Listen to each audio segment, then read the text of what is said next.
Stephen A., I would like to celebrate a Game 7, but I am troubled by the sloppy play from Golden State in the first half. I am troubled by the Rockets going 0 for 27, so I can't get terribly excited about what I saw. I want your feelings on what you witnessed down there in person in Houston. Well, that's fair because you certainly have seen the Golden State Warriors play better. But when it counted most, particularly in the second half and specifically that third quarter, they turned it on. They outscored them 33-15.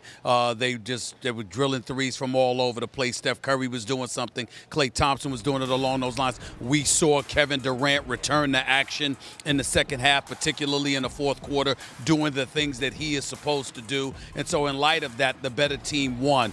You just feel, I don't want to say sad, but whether it's melancholy or whatever the word is, the fact that the Houston Rockets didn't have CP3, you're sort of sitting here wondering what might have been.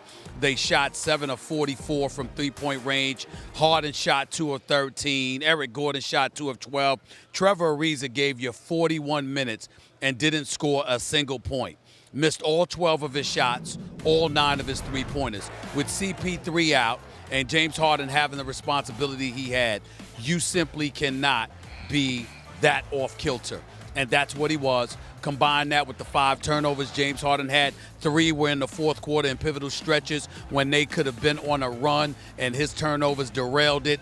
And you have what you have. You have a Houston Rockets team that ultimately succumbed to their NBA reigning defending champion Golden State Warriors because the Golden State Warriors were better, especially with Houston not having CP3.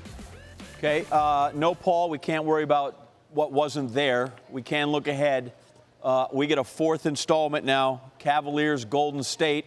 I feel like I can get behind that, even though I've seen it before. Where are you on that series for the NBA championship? Well, I see a repeat of next year.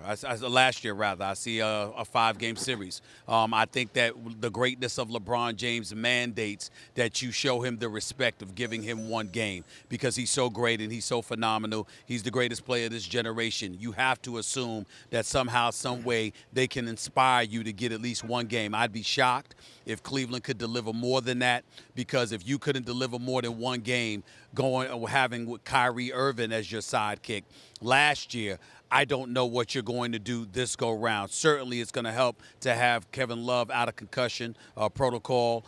J.R. Smith and Jeff Green and others are going to have to step up. But this is a juggernaut we're talking about here, a Golden State Warriors team that when they really get after you, with their aerial assault, there's little to nothing that you can do. And I've seen nothing from the Cleveland Cavaliers that tells me they can deal with that. A matter of fact, every time we saw Boston hitting threes against them, they ultimately succumbed against Boston. So what are you going to do against the reigning defending NBA champions, who is the greatest shooting team of this generation? I don't know what you can do. I'm hopeful. Please don't get me wrong. I just sincerely doubt that we're going to see anything differently than what we saw last year. Well, start by guarding up in the third quarter. I hope you didn't check out of your room in Golden State because you got to go right back there. We'll see you for that. We'll see you on First Take. We'll see you on the Scott Van Pelt News Hour. I just checked into a different hotel. That's all.